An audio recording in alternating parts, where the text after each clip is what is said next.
כשם שאנחנו עם התפילין לא מצליחים לדעת מהתפילין, וזה עיקר קדושת התפילין, שבן אדם לא מצליח לדעת מהם.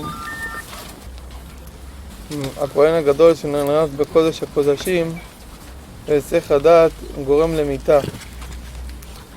כאשר שנמצאים במקום קדוש וביום קדוש אסור להסיח את הדעת מהיום.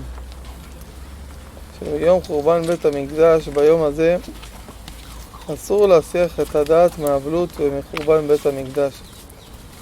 וכל המרבה לחשוב בעניין הזה ולהתבונן על זה ולהבין שבית המקדש שנחרב, לא עכשיו אנשים ינסו לדמות על איזה בניין מפואר שהורדוס שנחרב בניין מפואר, אלא מה שנחרב זה הקשר והקרבה שלנו לבורא, שהייתה קרבה שאין כדוגמתה. לא היה כזאת קרבה לבורא יתברך, שאדם היה לם בירושלים ולא היה אבון בידו, הכל היה מתכפר, לא היה היזק, היה ניסים, היה נפלאות, היה חיים לעם ישראל, היה שלום לעולם, היה שלום לאומות העולם, לא היה מלחמות, לא היה צרות.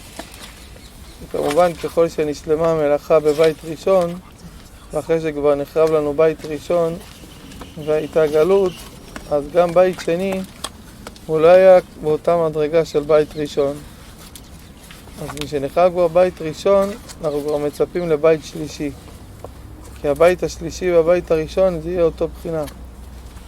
מקדש אדוני כוננו ידיך, ואדוני ימלוך לעולם ועד. שהבית המקדש השלישי יהיה מלכותא דשמיא, שהקדוש ברוך הוא ימלוך וכולם יראו במלכותו. כי כל עוד שהיה בית שני והיה שלטון של רומאים שהיו מקיפים לבית המקדש והיו שולטים בנו ורודים בנו, זה לא היה מלכות שלמה, זה כבר הייתה התחלתא דגלות, זה כבר ההתחלה של הגלות, שהיה אפשר לראות איך רומאים מסובבים בינינו.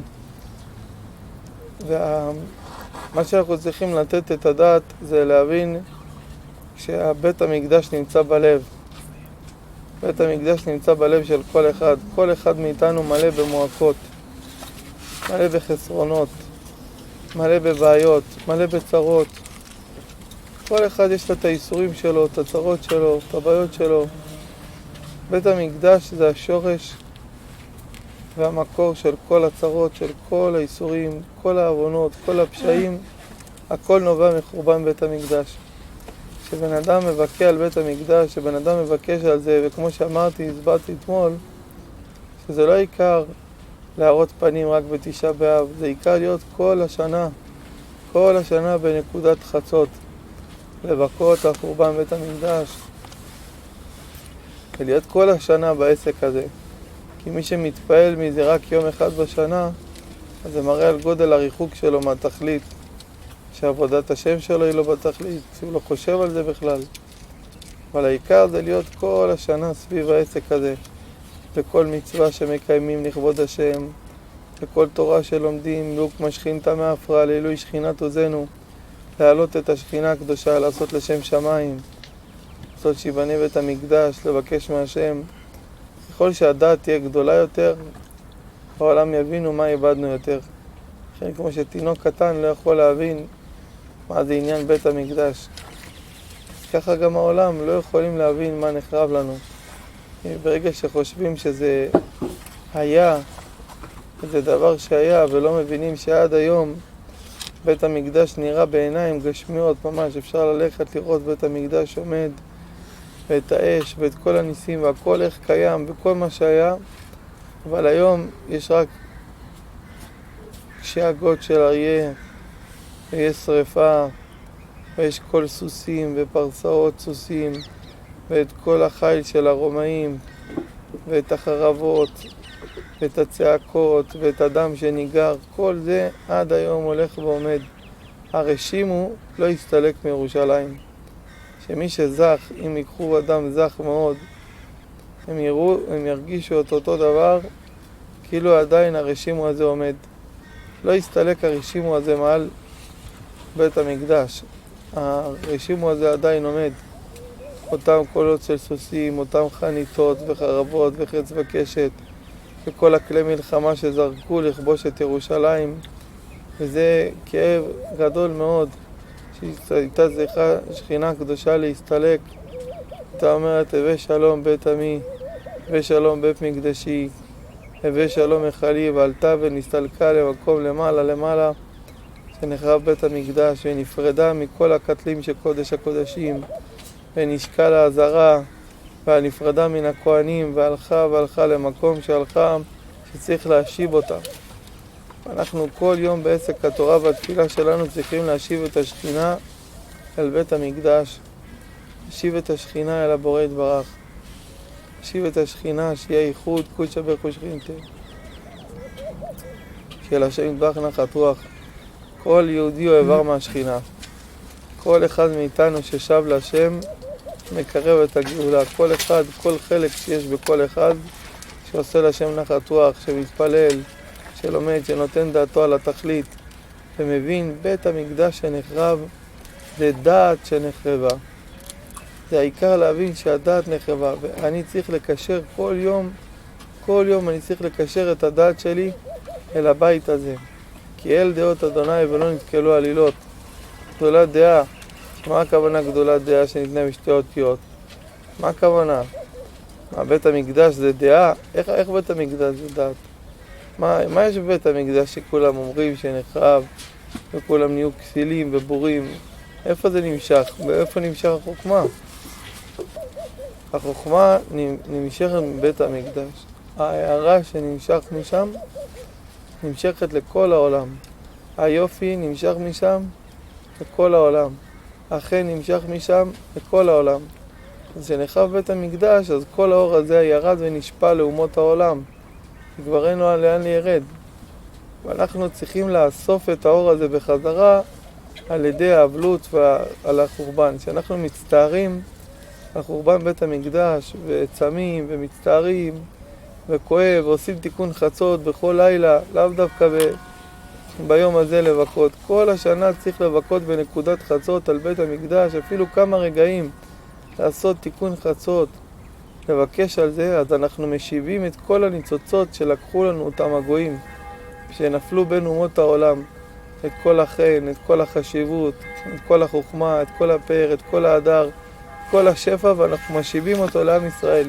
כי אם אנחנו נבקש על בית המקדש בכל לילה, כל פעם נבקש על בית השם, אז הקדוש ברוך הוא ברחמיו יראה לנו בנחמת ציון. כל המתאבע על ירושלים זוכה ורואה בנחמתה. והמשמעות היא שנציל עצמנו, השם ברוך הוא יבדה אותנו מכל הצרות, מכל האיסורים יבדה אותנו. כי האיסורים והצרות נמשכים מחורבן בית המקדש. וכמו הציץ שהיה לכהן הגדול שהיה מכפר, וכמו מכנסי כהן גדול שהיה מכפר. כל העניינים של מה שהיה בבית המקדש מכפר. עכשיו איך אפשר לבקש את הכפרה? על ידי שמבקשים להשם שיבנה בית המקדש, אז בן אדם כולל בבקשה הזאת את כל העניינים שמכפרים, את כל ההשפעות, את כל מה שנעשה בבית המקדש, וזה כביכול השם ברוך הוא רואה, תראו זה איך הוא מבקש מלפניי, שיהיה כזאת השפעה בעולם, שיהיה כזאת כפרה בעולם, רק בגלל שהוא רוצה בית המקדש. זאת אומרת, בעצם הבקשה הזאת בפנים כלול הכל. לכן חשוב שתמיד עושים עושה שלום במרומיו, וחמור עושה שלום עלינו, נגיד אחרי זה, יהי רצון מלפניך אדוני אלוהינו ולאבותינו, שתבנה בית המקדש, תן ריקנו בתורתה, רצות וקצולך ולעבדר ולאב שלם. לבקש על בית המקדש, להבין שזה השלמות, לא יהיה יותר מיתה, לא יהיה צער יותר, לא יהיה איסורים, יהיה כל העולם שלם, מתוקן, הכל יהיה שלמות, לא יהיה צער בעולם. תחשבו איזה עולם יהיה, כמה רחמים יתגלו בעולם, תראו איזה כאב לכל פעמונים. תראו, אנחנו סמוכים לקודש הקודשים, זה הכי קרוב למקום המקדש, זה קודש קודשים המקום פה, זה אי אפשר לתאר ולשער.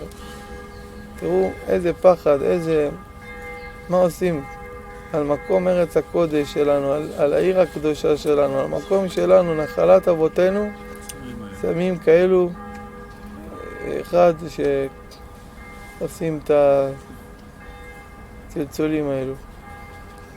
צריך לבקש את זה על השם כל הזמן, ריבונו של עולם, איננו יכולים יותר, תרחמנו, תגאל אותנו, קנה לנו בית המקדש. ועצם הבקשה והציפייה, או שהאדם יודע את זה, אפילו שאנחנו יודעים את זה, אפילו לבד, שאדם עוד לא אוחז או לא יודע, הוא רק יודע את מה שאנחנו עכשיו מדברים בעניין הזה, זה כבר חצי רפואה, זה כבר חצי נחמה. כי עצם הידיעה זה כבר מציל את האדם מכל הצרות. לכן הבית המקדש הוא נקרא דעה. כי בן אדם שיודע את בית המקדש, יודע שצריך לבקש, אז דעת קנית מה חסרת. אתה כבר מתקן את עצמך בכל הגלגולים, כי אתה נמצא בנקודת התכלית.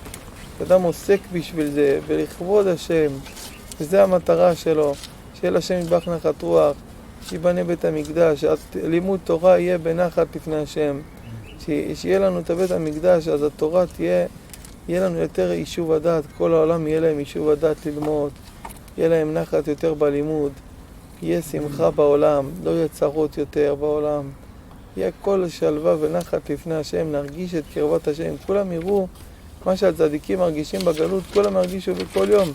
האיש הכי פשוט יוכל להרגיש את זה, לראות את השם עין בעין, כי עין בעין יראו בשוב אדוני ציון.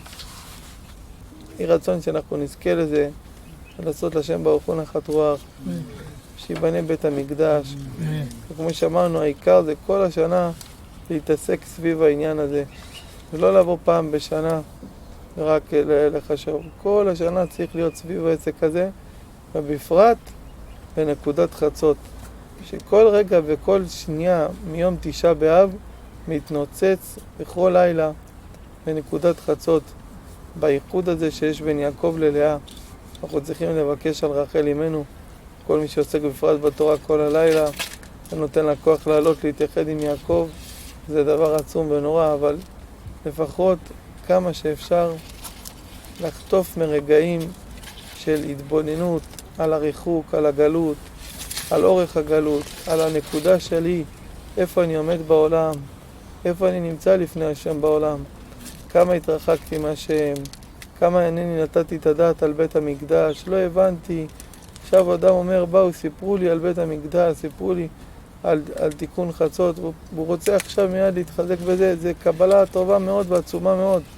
היא מתקנת את האדם, היא מקרבת את הגאולה, היא עושה נחת רוח לשם לאין שיעור. לכן כולם יתחזקו בזה, ושיהיה לכולם כוח ועזר וסיוע לקיים, שהשם ברוך הוא ישפיע השפעות טובות, וחיים טובים, וניסים ונפלאות, וגאולה שלמה במהרה בימינו, אמן ואמן. רבי חנניה בן עקשיא אומר את זה.